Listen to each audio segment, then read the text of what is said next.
কথাতেই আছে ১২ মাসে ১৩ পার্বণ। তা যাই হোক, কালকে ছিল চাপড়া ষষ্ঠী।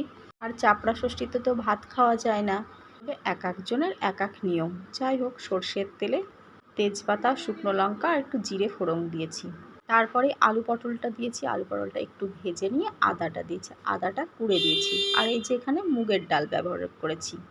মুগের ডালটা কিন্তু আগেই নেড়ে নিয়েছিলাম, এক কথায় ভেজে নিয়েছিলাম। তারপরে মুগের ডালটা দিয়েছি আর পরিমাণ মতন হলুদ দিয়েছি, একটু নাড়াচাড়া করে জল দিয়ে পরিমাণ মতন লবণ দিয়েছি, আর 3টে লঙ্কা দিয়েছি, কাঁচা লঙ্কা।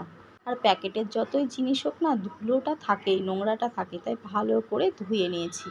তারপরে গ্যাসটা মিডিয়াম টু লোয়ে রেখেই রান্নাটা করেছি।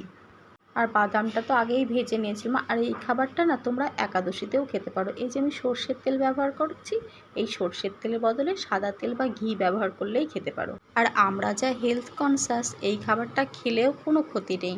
আর নামানোর সময় একটু ঘি দিয়ে নামিয়ে নিয়েছি, খেতে অসাধারণ।